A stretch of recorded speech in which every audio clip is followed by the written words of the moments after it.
Ok aqui? Pode entrar, ok. Já tá rodando, já estamos entrando no ar já. Já estamos entrando no ar, já estamos em conexão já com Lisboa. Olá, meus amigos e amigas. Mais um programa Mundo Sem Fronteiras, uma parceria entre Portugal e Brasil pela Rádio Movimento Portugal Online, lá em Lisboa. E hoje nós temos um convidado super especial. Ele faz parte da história brasileira. Ele é o Vivaldo Barbosa, advogado, constituinte, deputado federal por vários mandatos e líder de bancada, e se foi secretário de Justiça no Rio de Janeiro do governo Leonel Brizola. Meu caro Vivaldo, seja muito bem-vindo ao programa Mundo Sem Fronteiras. Muito grato de estar conversando com você aqui no Mundo Sem Fronteiras, mas muito honrado de estar conversando com os amigos aí de Lisboa, essa terra encantadora, é a nossa raiz fundamental, né? E especialmente estar conversando hoje, 2 dias após o cinquentenário da Revolução dos Cravos. Né? Nós aqui, trabalhistas do nosso movimento, o trabalhismo, nós fizemos uma homenagem à Revolução dos Cravos, fizemos uma saudação à Revolução dos Cravos, né? Que realmente é uma das coisas encantadoras que aconteceu aí no século XX, aquela revolução, né, popular, profunda da vida de Portugal, rompendo com o fascismo, rompendo com a ditadura e apontando realmente um novo caminho de uma maneira tão especial na Europa que efetivamente causou grande trauma no Império, grande preocupação no Império, e eles vieram agir, tentaram barrar o avanço da Revolução dos Cravos, enfim, mas a democracia ficou, né, o autoritarismo, o fascismo foi superado, de maneira que não posso conversar, deixar com você aqui e com nossos amigos em Lisboa, sem lembrar daquele Claro. grande fato tão bonito que foi a Revolução dos Cravos. E ninguém segura a liberdade, né, Vivaldo? Ninguém segura, né? Quando a moçada vai para a rua, ninguém segura. E Vivaldo, meu caro, eu queria saber a construção do ser Vivaldo Barbosa. Como é que foi a sua infância? Olha, eu tive minha infância em uma vila, né, do interior do Brasil, lá junto à Serra do Caparaó, uma área de café. Vivi muito com café, com cafeicultores, né, com essa produção de café. Minha escola foi uma cidadezinha pequena, numa vila, escola primária. Depois fui para uma cidade um pouquinho melhor, onde tinha colégio de padres. Eu fui ser interno em colégio de padres, maneira que isto aí enfim, foi muito responsável pela minha formação, pela minha compreensão das coisas, que é a fase aí, né, dos 10, 11 até 15, 16 anos, 17 anos, eu vivendo um ambiente aí que tinha as questões aí religiosas católicas muito fortes, mas ao mesmo tempo gente que também tinha uma visão, né, de Brasil e do mundo aí que me inspiraram muito. Tinha realmente alguns padres ali que me inspiraram muito, né? De maneira que eu me formei assim, até vir para o Rio de Janeiro, fazer vestibular, entrar na faculdade de Direito e aqui realmente viver, né, esse esplendor de uma cidade grande, movimentada, né, enfim, de mobilização, na época de Mulheres, mobilização. bel... Mulheres belíssimas na praia, mulheres belíssimas, né? É o Jardim do Éden. Mas aquele momento que eu vim para aqui, no ano de 1960, 61, aqui no Rio havia uma movimentação política muito forte. aconteceu a renúncia de Jânio Quadros, aquela movimentação de Leonel Brizola pela posse do João Goulart, o governo João Goulart. Então, enfim, movimentação política forte, ambiente de greve, né, e até vir aí o golpe militar de 1964. Então, foi um momento que eu fiz aqui a minha faculdade de Direito, um momento muito efervescente, vivendo traumas do golpe militar, né, mas um momento também, por isso, muito efervescente, de maneira que isso aí foi uma parte da minha trajetória, uma parte da história do Brasil, né, que, como todo aí o ser humano, você, como foi o ser, né, desse ser humano aqui, todo ser humano realmente vive aí, quando vive esses momentos assim mais dramáticos, mais fortes, sem dúvida alguma, ajuda. Eu agradeço, enfim, ter vivido aqueles momentos fortes na vida brasileira. Agora, Vivaldo, desde a proclamação da República, em 15 de novembro de 1889, sempre teve uma parceria, né? Ou era elite militar, ou era elite econômica, ou era a economia e os militares, as elites articuladas, né? O povo só via trocar a placa, né? Do sinal, né? Então, os militares sempre foram golpistas, né? Sempre teve nas grandes manifestações e mudanças brasileiras, os militares sempre teve ali conspirando, né? Porque você vê, por exemplo, a questão do Getúlio em 54, o suicídio, né? Então eles já estavam ali tentando derrubar, né? Aí seguraram um pouco, aí em 60, né, não queriam a posse, né? O Jânio renuncia, né? Era a UDN de porre, né? E aí o Jânio renuncia e não queria o João Goulart, o Jango, né? E aí deram uma saída parlamentarista. Então os militares sempre ali, com medo do Jango, das reformas de base, né? Essa coisa toda, né? Como é que você vê o papel dos militares, né, na sociedade brasileira hoje em dia? Porque parece que eles resolveram não acampar, né, a aventura do Bolsonaro, né? No, pelo menos o chefe do exército não topou, né? Como é que você vê o papel dos militares naquele momento histórico, na década de 60, o papel do general Golbery, que era o mentor intelectual, que escreveu, né, Geopolítica do Brasil. Como é que você vê essas personalidades e esses grupos naquele momento? Porque o mundo naquele momento estava pegando fogo, né? Já que você puxou em papel e momentos dos militares nas fases mais anteriores da vida brasileira, é bom a gente realmente recordar, enfim, retomar um pouco isso aí. Os militares tiveram sempre esse papel aí que não foi de uma linha reta, muito pelo contrário. Você veja que o Exército Brasileiro foi um dos responsáveis pela unidade nacional, né? Enfim, eles ajudaram a manter um Brasil unido aí desde a independência, né, no século XIX, tiveram um papel muito importante aí. Eu sempre me lembro de que, além dos militares, o Banco do Brasil, a Caixa Econômica e os Correios tiveram um papel muito forte na unidade nacional durante o século XX, né? E depois, não podemos deixar de dizer realmente que na República os militares também tiveram um papel importante, né, na construção da República Brasileira. Ok, eles fizeram a República sem muito rumo, muita definição e entregaram a República para as oligarquias. Que, enfim, aquele movimento republicano também, né, brasileiro tinha aquele ambiente oligárquico, né? Enfim, as elites brasileiras, né, sempre tentando dominar o processo político brasileiro e quase sempre conseguindo.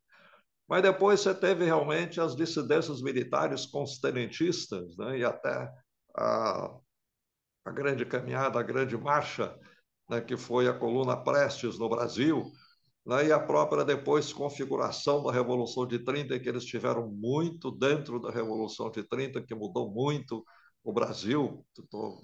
tornou o Brasil mais moderno, né?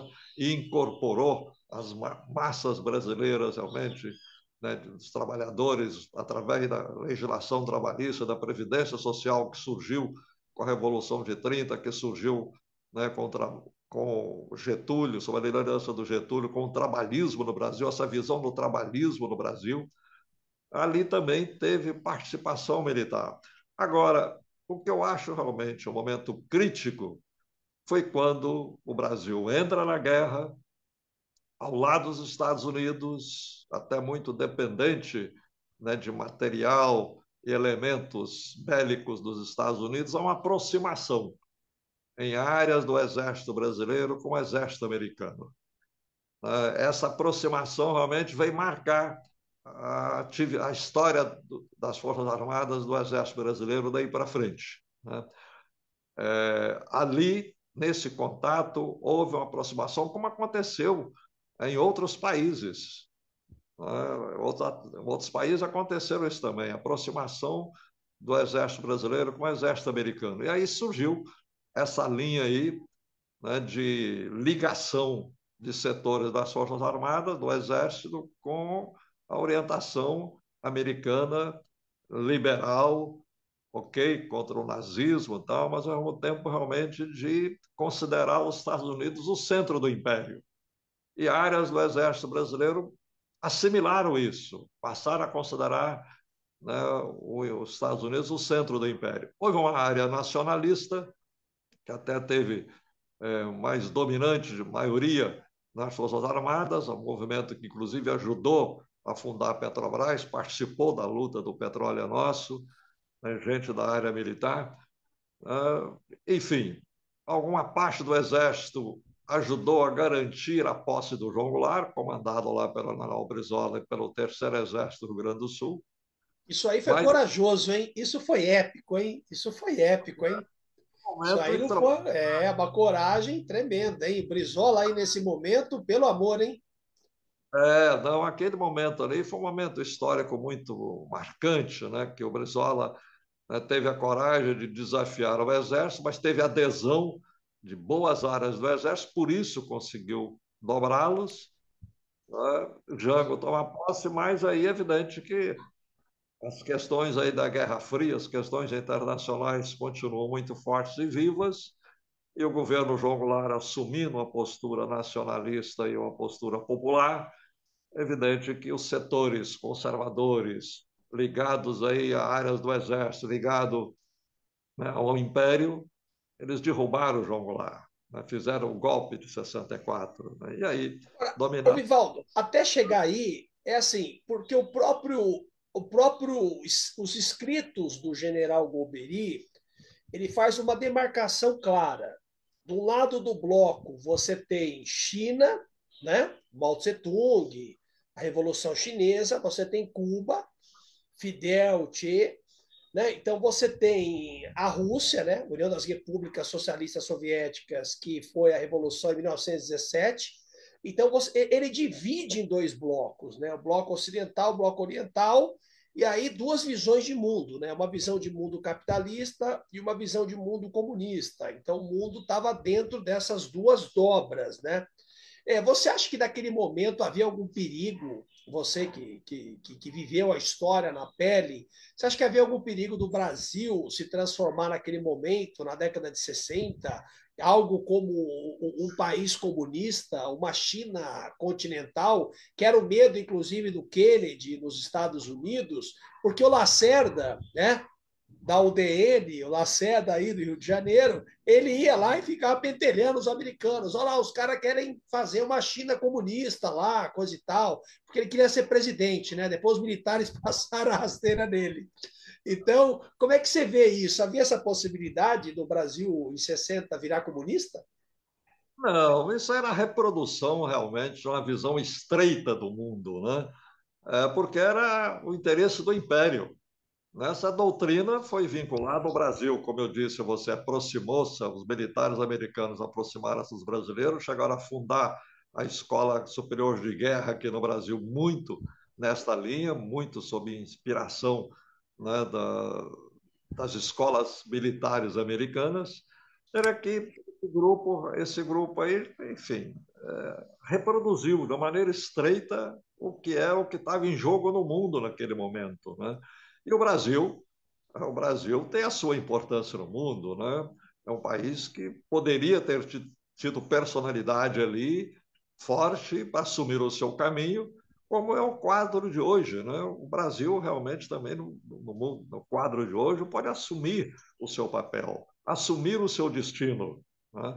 Como um país importante que é.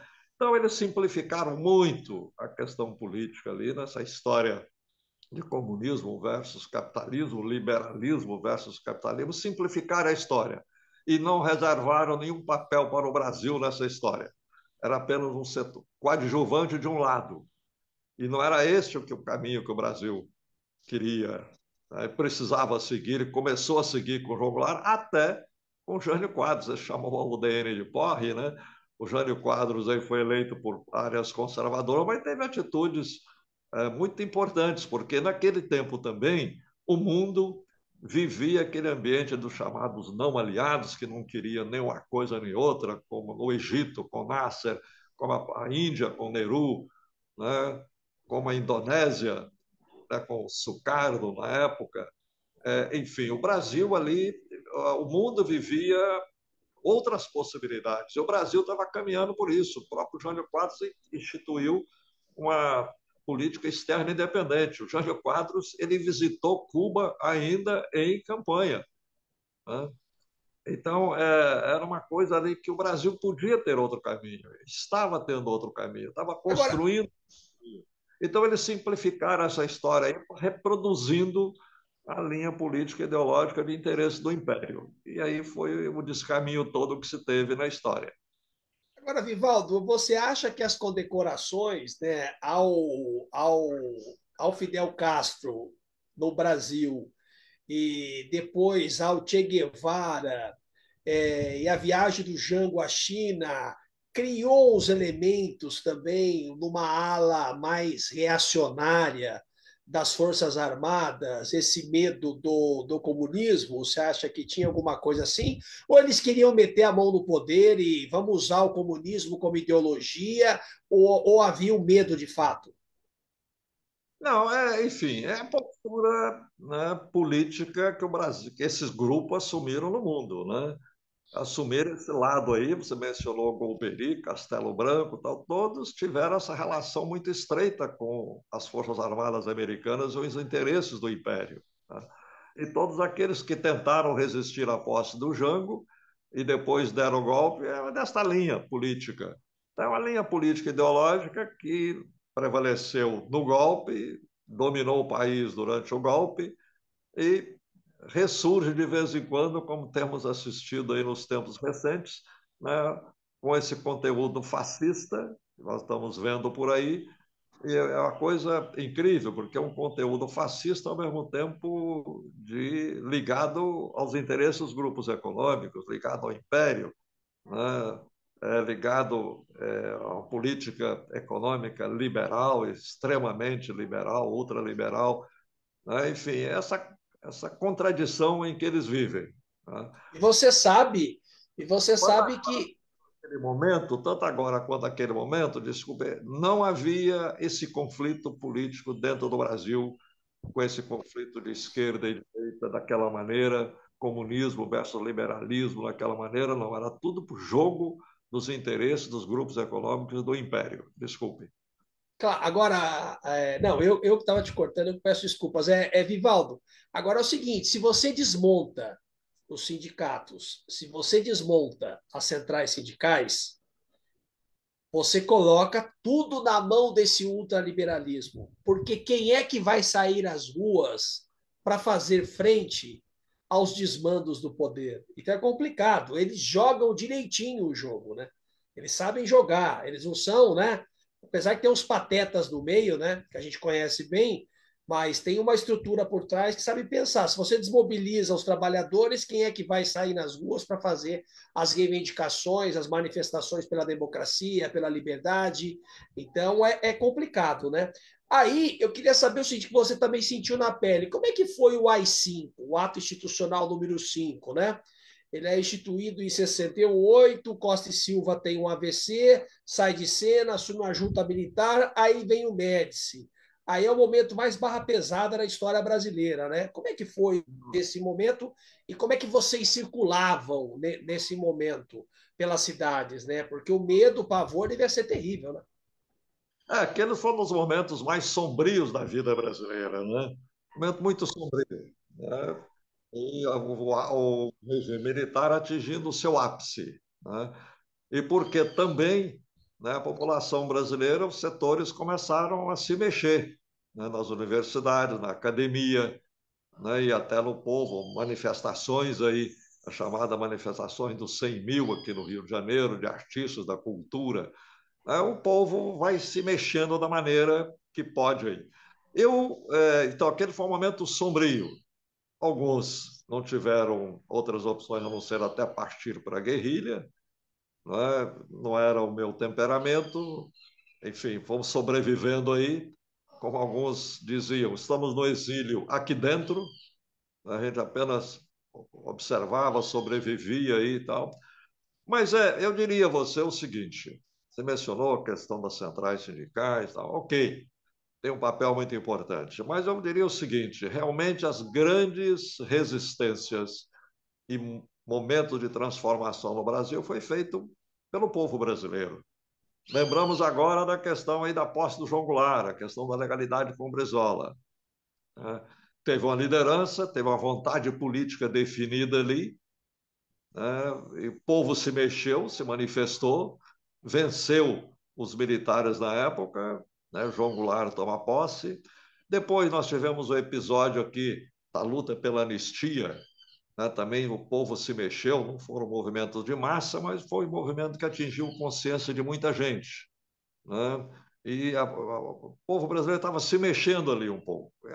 Depois a campanha das diretas, né, que foi feita uma coisa do povo brasileiro, porque teve uma vontade política para isso aí. Então, por cima das organizações, por cima, você tem que criar uma vontade política para mexer com o povo, para o povo sentir realmente que há caminho político e, enfim, as coisas acontecerem. Então, essa questão, hoje no Brasil, como foi em fases anteriores, é a questão da construção de uma vontade política, que é capaz de arrastar as coisas, de enfrentar e definir um destino para o Brasil, né? Fazer com que o povo brasileiro seja dono do Brasil, né? Toda a sua dimensão, que defenda os interesses nacionais diante do jogo aí do império, que império sempre existiu, vai existir ainda durante muito tempo na história da humanidade, mas cada povo, cada país vai construindo o seu caminho, o seu destino. Isso se constrói com uma vontade política, que é efetivamente hoje o que nós precisamos no Brasil, essa mobilização do povo em torno de uma vontade política, de um projeto de nação, de um projeto de Brasil, de um projeto de país. Eu acho isso é que marca a nossa história e é o desafio que nós temos daqui para frente. Agora, Vivaldo, eu estava vendo um documentário sobre o Henry Kissinger, que foi secretário de Estado do governador do governo Richard Nixon, né? Que assumiu em 69 nos Estados Unidos, depois cai no Watergate, né? Genial, né? Vamos espionar o Partido Democrata no Watergate, né? Puta, lunático total, né? Sem noção, né? Enfim, e você percebe que o Estado, quando entra em ação, ele joga pesado, né? A CIA, os caras jogam pesado, né? Jogam pesado até hoje, né? A gente está vendo aí essa guerra horrorosa, né? Israel massacrando palestinos, né?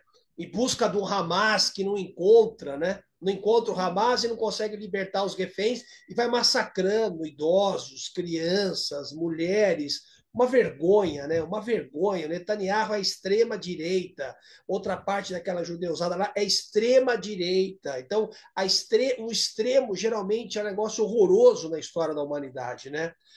Não dá certo. Então, os estados eles são muito beligerantes, né?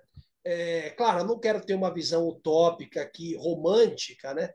Mas Você acha que não dá para os estados entrarem na diplomacia antes de fazerem guerras? Está vendo, por exemplo, também a Rússia, né? A Ucrânia, a OTAN chegou longe demais, né?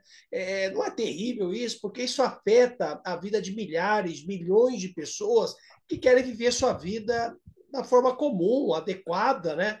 Criar seus filhos, ver sua vida em paz, né? Então vira um jogo, uma loucura, né? Você vê, por exemplo, o nazista em 45, os nazistas na década de 40, né? Pô, incineraram 6 milhões de judeus, né? Uma loucura, né? Como é que você vê essa coisa do papel do Estado, né? Esse Estado beligerante, imperialista, que vai para cima dos países, toma conta dos seus recursos naturais, faz tudo o que for possível para derrubar todo mundo. Você vê o Allende, por exemplo, no Chile, né? Bombardearam, né? O Palácio de La Moneda, uma coisa horrorosa, né?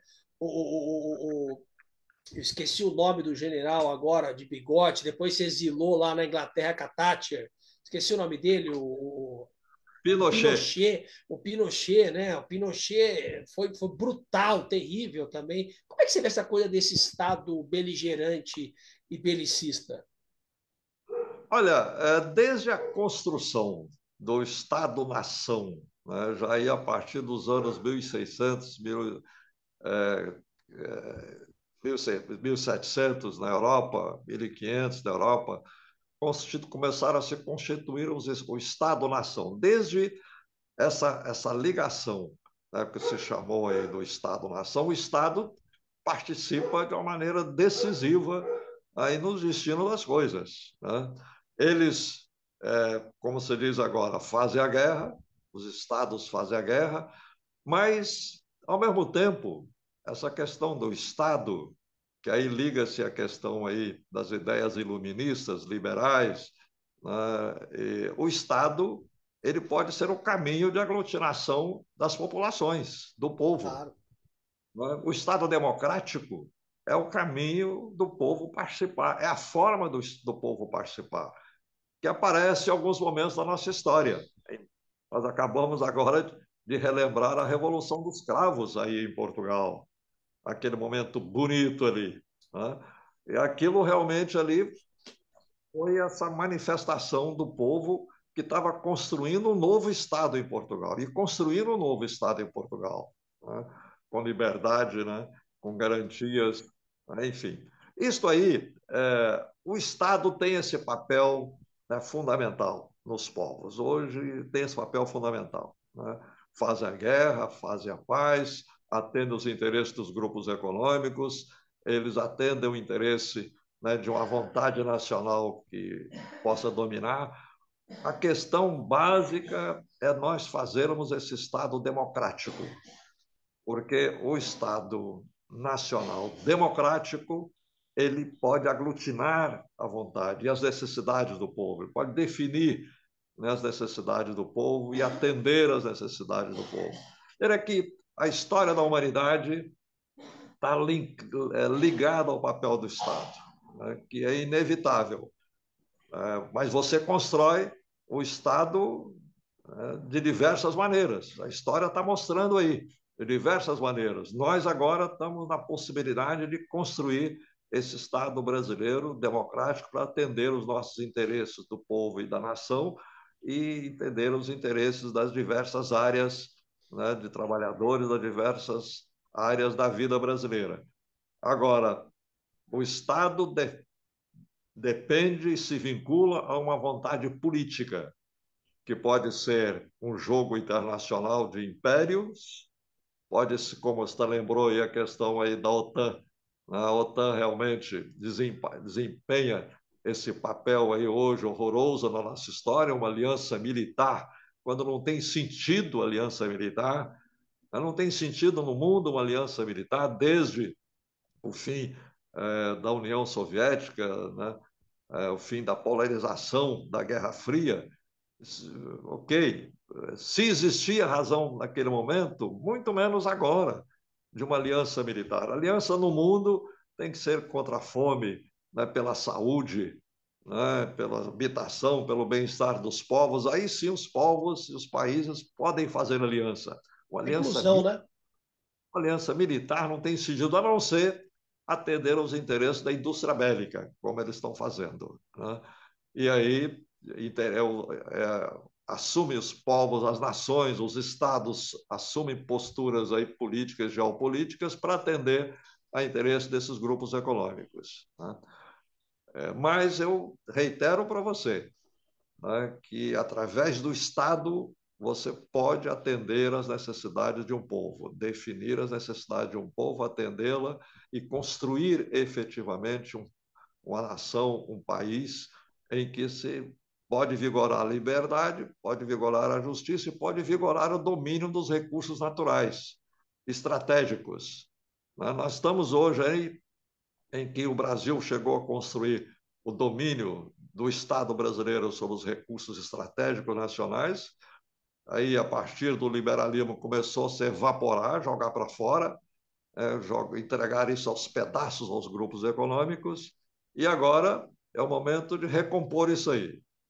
O que, infelizmente, nós ainda não estamos vendo essa ideia, essa vontade política de retomar o domínio dos estados, dos setores estratégicos brasileiros, porque sem dominar os setores estratégicos brasileiros, nós não vamos construir realmente um país com presença no mundo.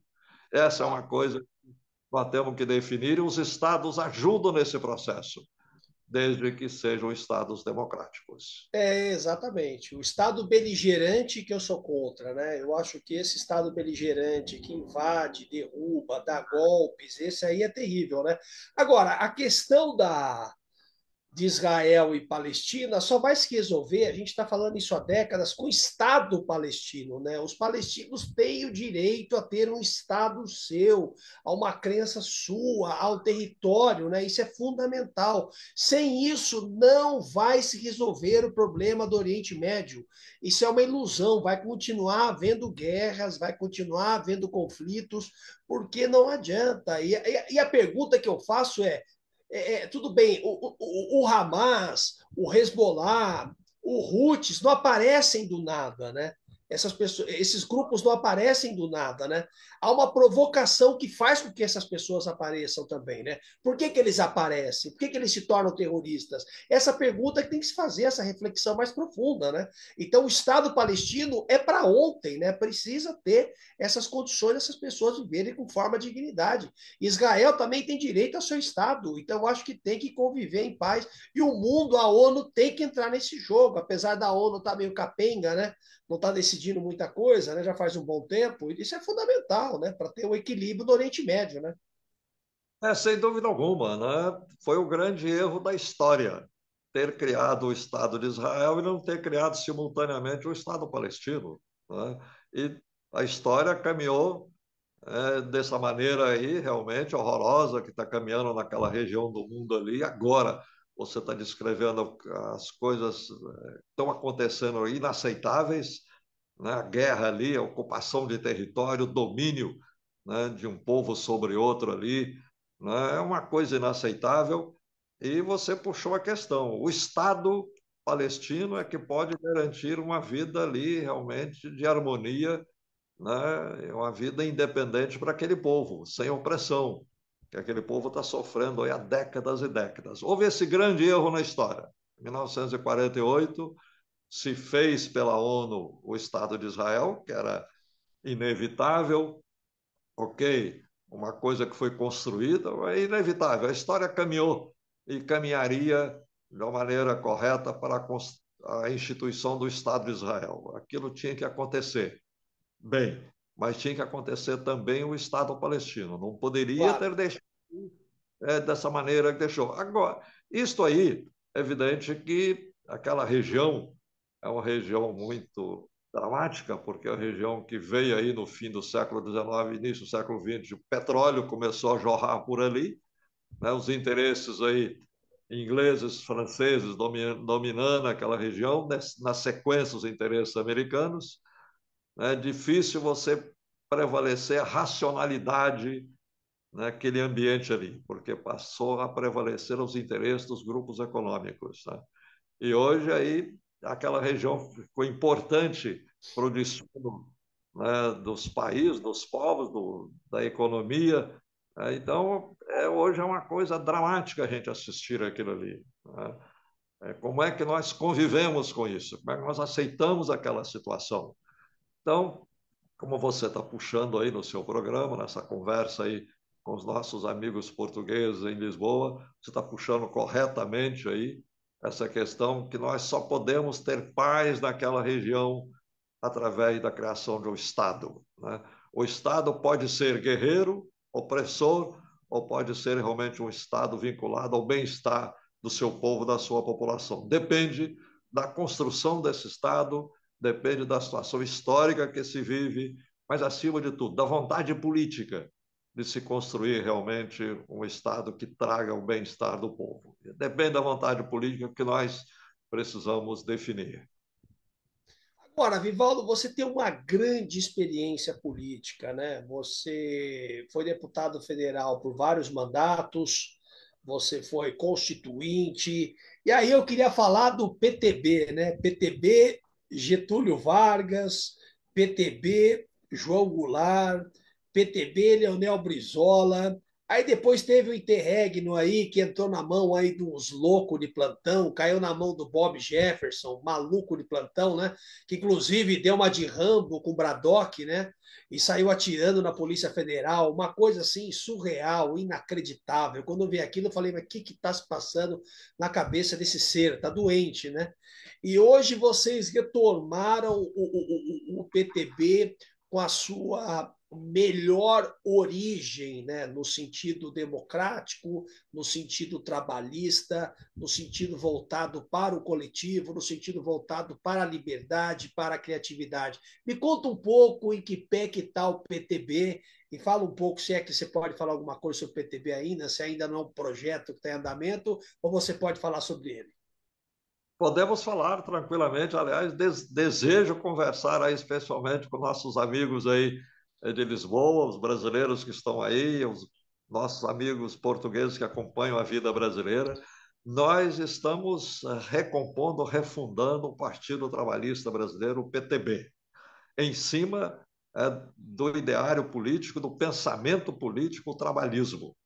O trabalhismo aconteceu no Brasil aí a partir da Revolução de 30 como uma coisa brasileira, diferente do socialismo europeu, que nas suas diversas correntes, o socialismo é uma questão europeia, nas suas diversas inclinações, nas suas diversas correntes, e o trabalhismo é uma questão muito brasileira, surgida da dinâmica da vida política brasileira, com aos trancos e barrancos, como dizia o Darcy Ribeiro, apesar de tantos problemas, tantos recuos, tantas idas e vindas, mas é um pensamento político surgido aqui. Você vê que o que o Brasil tem de melhor e agora na nossa história é a legislação trabalhista, a previdência social, né? As estatais estratégicas para cuidar dos nossos setores estratégicos, a organização do Estado Nacional Brasileiro, a ideia do desenvolvimentismo, o Brasil superar o atraso, o povo brasileiro ser capaz de superar o atraso.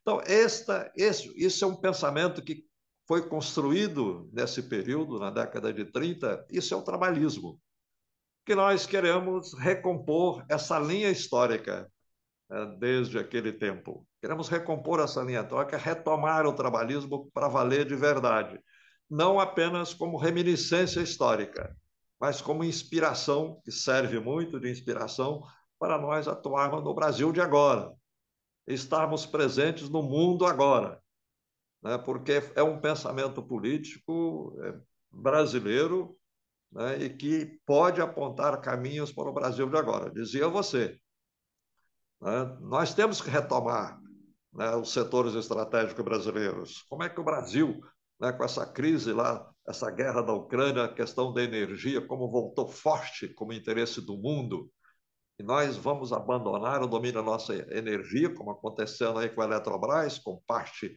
da Petrobras que foi jogada aos cacos aí, né, para fora. Nós não podemos aceitar isto. Então, essa é uma inspiração do trabalhismo que nós colocamos no Brasil de hoje. Nós estamos aí realmente cuidando da vida retomar a vida sindical brasileira destroçada pela reforma trabalhista e pela reforma da Previdência, né, que aconteceu no Brasil aí, de maneira exacerbada no governo Bolsonaro. Nós estamos retomando isto. Como é que retoma uma vida sindical brasileira forte, saudável, que defenda os interesses brasileiros sem garantia, né, de um recurso financeiro autônomo e independente, como era o imposto sindical, para os sindicatos terem autonomia do patronato e dos governos, para poder existir, para poder lutar, né? Como é que nós recompomos o salário mínimo? Há duas coisas no Brasil, Inclusive, me permita aqui um pequeno adendo, um corte. O João Goulart deu aumento de 100% do salário mínimo quando era ministro do Trabalho do Getúlio Vargas e instituiu o 13º salário, né? Só para as pessoas lembrarem, né? Porque nós temos uma tendência a esquecer as coisas, né? exatamente. E você veja que hoje o salário mínimo é um quinto, 20% do que foi quando foi fixado em lei em 1940. Hoje é um quinto disso aí. Significa que foi fixado o salário para atender às necessidades básicas de uma família com, né, alimentação, moradia, vestuário, etc. Hoje nós estamos decretando que boa parte do povo brasileiro, entrando de 30% aí no mínimo, que ganha até um salário mínimo, ele tem que comer 1 quilo da carne que comia, um quinto da carne que comia, tem que comer um quinto do feijão que comia, um quinto do arroz que comia, porque ele só ganha um quinto, 20% do salário para a sua sobrevivência. São coisas inaceitáveis. Você vê realmente aí, eu disse, o salário mínimo e a aposentadoria são duas coisas que aconteceram na vida brasileira que são fantásticas. Você olha em volta realmente do Brasil como sobrevive, uma coisa ali, pior situação, mas a aposentadoria garante uma sobrevivência. E uma coisa Hoje, fantástica, né, Vival? A instituição do SUS, né? exatamente, uma coisa fantástica realmente que sobrevive no Brasil ainda hoje, que tem que ser recomposto. Né? Então, o trabalhismo, nós hoje, enfim, nos voltamos para recompor essas lições importantes do passado e iluminar a nossa vida de hoje, apontar novos caminhos. É evidente que, como toda luta política, encontra aí as suas dificuldades, os seus obstáculos. Né? Nós, assim que houve uma fusão do PTB aqui no Brasil com o Partido Patriotas no final de 2022, nós procuramos recriar o PTB. Recriamos.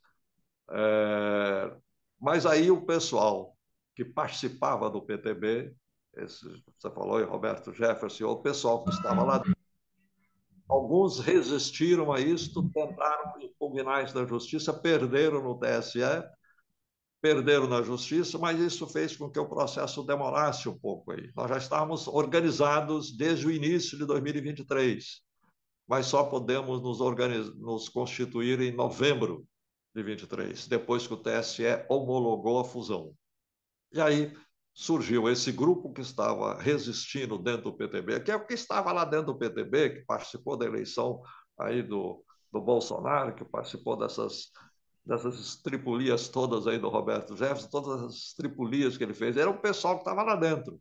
Eles estão brigando com a gente para eles terem o direito de retomar o PTB, não os trabalhistas verdadeiros, trabalhistas de verdade.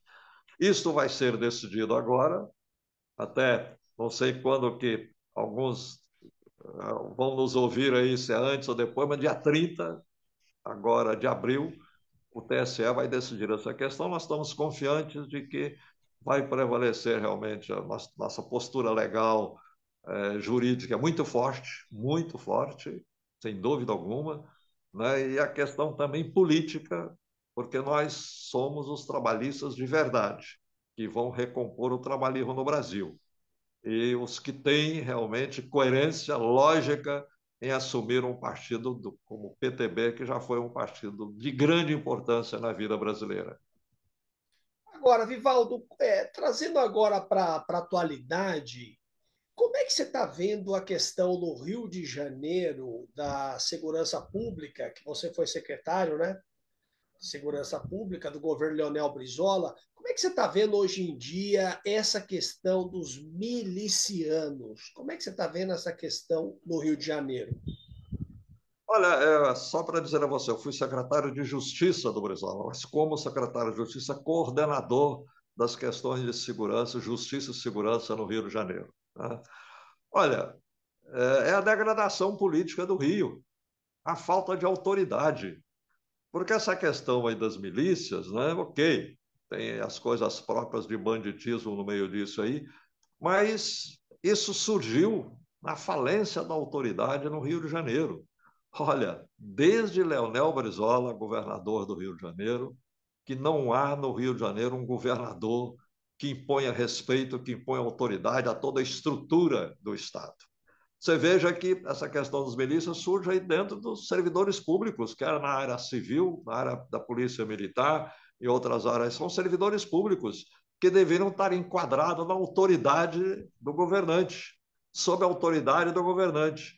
Agora, essa autoridade no Brasil, no Rio de Janeiro, desapareceu, né? Desde a figura de Leonel Brizola. Não há um governante com autoridade no Brasil, com condições políticas, morais de conduzir um Estado importante como o Rio de Janeiro. Então, aí foi um campo fértil para essa questão de milícias e que pode ser consertado com a volta da autoridade. Ok que isso não são coisas fáceis, não estamos falando de coisas fáceis, ainda mais na magnitude que atingiu nesses últimos tempos, mas o fio da recomposição disso é o exercício da autoridade, que é o que está faltando no Rio de Janeiro. Com o exercício da autoridade, você puxa muitas dessas coisas que estão acontecendo aí. Você puxa isso aí. Ok, sempre vamos conviver aí, teremos, enfim, a humanidade vai conviver com setores aí de banditismo aí dramáticos, horrorosos às vezes, mas não na dimensão que está o Rio de Janeiro, porque aqui a degradação política, a degradação da autoridade é muito forte. É preciso se recompor isso no Rio de Janeiro. Né? E isso que se espera, da gente recompor a política do Rio através de partidos políticos coerentes, que tenham a coragem de assumir as bandeiras que têm que ser assumidas. Veja que é possível recompor isso aí, mas é um fio político que o Rio de Janeiro perdeu. E você lembrou do saudoso Darcy Ribeiro, né? Darcy É, Ribeiro, né? O povo brasileiro, né? Sensacional, Roma tropical, sensacional. Aí você pensa o seguinte, CIEPS, né? Poxa, tudo voltado para a educação, um projeto fantástico, sensacional, devia ser ramificado pelo Brasil inteiro, para os 26 estados mais o Distrito Federal, né? 27. Pô, e não fizeram isso, né? Pisaram na bola, né? Um projeto magnífico, né? O CIEPS, Darcy, um gênio, né? Gênio, né? Então, poxa, parece que a política brasileira foi degradando, né? A política brasileira foi se rebaixando, a política brasileira foi sendo engolida por uma demagogia, o populismo, né? Políticos ficam andando de jet ski, andando de motinha, entendeu? Em vez de trabalhar. Então você fala, pô, que coisa horrorosa, que atraso. E o PTB tá nessa linha de ação para lançar candidatos no Rio de Janeiro, nas próximas eleições ou nas outras eleições? Como é que está essa situação no Rio de Janeiro?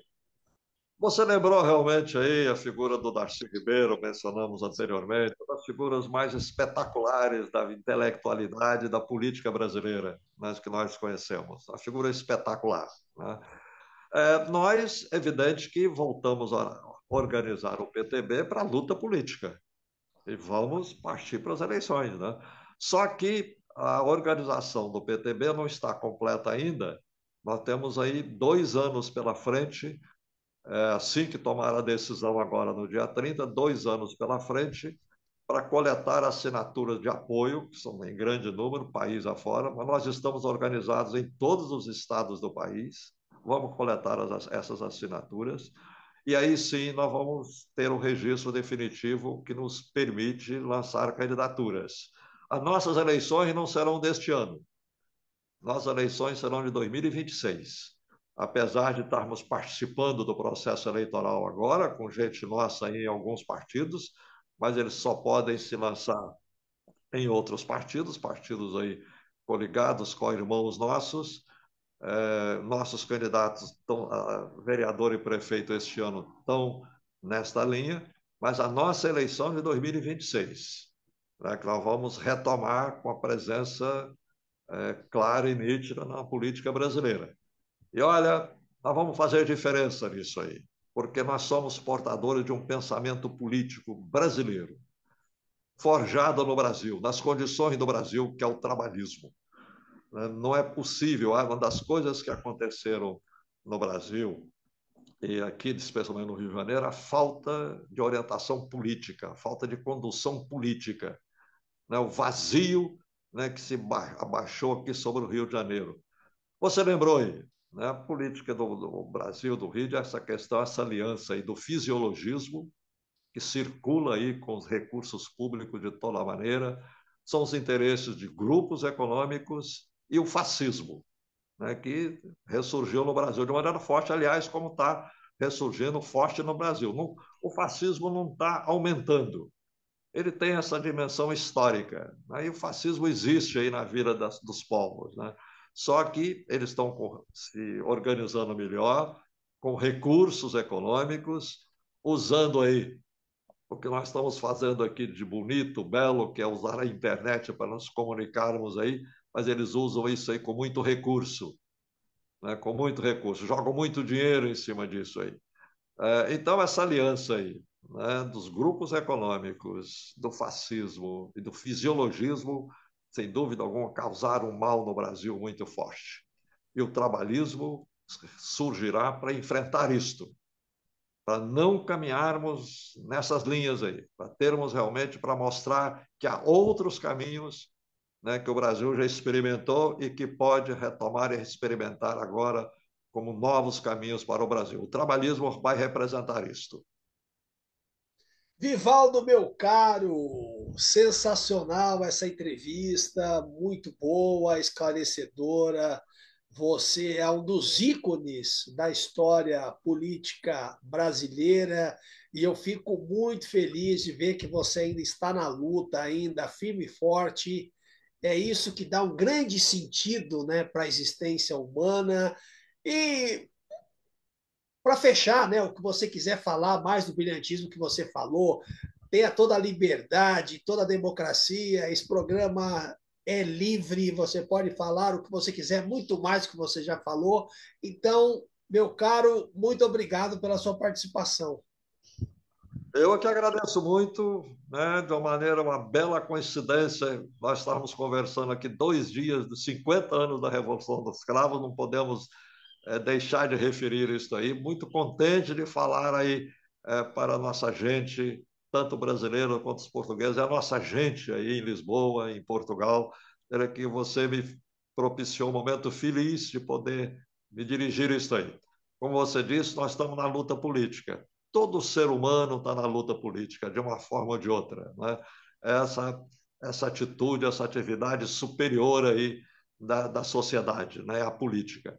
Maneira que nós estamos nessa luta política, vamos continuar nessa luta política, e você, nesse diálogo aqui, propiciou um belo momento para todos nós, para mim. Fico muito contente, agradeço muito você esta conversa. Vivaldo, meu caro, forte abraço, tudo de bom. Um abraço, até a próxima oportunidade aí.